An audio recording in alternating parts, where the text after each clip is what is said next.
ఈ పొద్దుగాల చేసిన అన్నం వండినా ఇక్కడైతే అన్నం అయింది. బీరకాయ కూర చేసిన,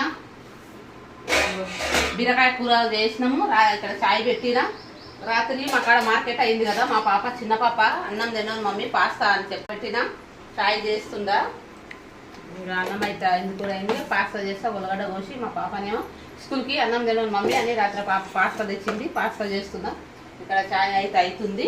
పాస్తా చేసేసి తినేసి టిఫిన్ స్కూల్లో తింటారంట, అందుకని నాకు అంతగా రాదు బాగా ఉండడం పాస్తా, కానీ నేర్చుకున్నా కొంచెం ఇప్పుడే. పాస్తా చేసి ఇక అన్నం కూర అయిపోయింది. రాత్రి పచ్చడి ఉంది. నువ్వు తినేసి టిఫిన్ కట్టుకొని నడివే. మసాలాలు తెచ్చిండ్రు రాత్రి, దాంట్లోకి వెళ్ళి మార్కెట్లోకి వెళ్ళి మసాలాలు సామాన్లు వస్తువులు జీలకర్ర. ఈ పాకెట్ ఉంది ఆల్రెడీ, మిల్లిమేకర్ల కూర అదే పాకెట్ ఉన్నది అదే. ఇప్పుడు పొద్దున్నే లేవగానే దబదబ వంట చేస్తే ఇక నాన్న పనికి వెళ్ళిపోతాడు. మా ఆయన తొందరగా వెళ్ళిపోతే అందుకనే లేచేసి అన్నం చేసి బీరకాయ చేసి కూర పెట్టేసి చిన్నమ్మాయికి పాస్తా చేస్తే ఇక లేపేసి స్కూల్కి 2 జడలేము. ఇంకా 2 జడలు వేస్తే ఇక తినేసి స్కూల్కి వెళ్ళిపోతారు వాళ్ళు. ఇంకా వీళ్ళ నాన్న టిఫిన్ కట్టుకొని తిని వెళ్ళిపోతారు.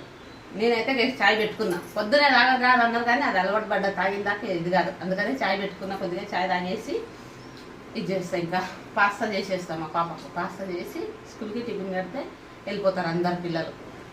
పొద్దుగాల లైవ్ పెట్టమన్నా కానీ పెట్టలేనండి. ఇది పొద్దున్నే వంట అవుతుంటుంది, అది అవుతుంటుంది. కిచెన్ కాడ మళ్ళీ ఫోన్ మీద నీళ్ళు పడితే అది పడితే మళ్ళీ మాకు ఇబ్బంది అవుతుంది. ఫోన్ లేదు, మళ్ళీ ఒకటే ఫోన్, మళ్ళీ చాలా కష్టమవుతుంది. అందుకే పొద్దుగాల పెట్టలేము, రాత్రికే పెడతాను నేను. ఒకవేళ కుదిరితే మధ్యాహ్నం పెడతాను. మా పాపకి ఈరోజు కాలేజ్ లేదు, ఇంటికనే ఉండదు. కుదిరితే మధ్యాహ్నం పెడతాను లైవ్.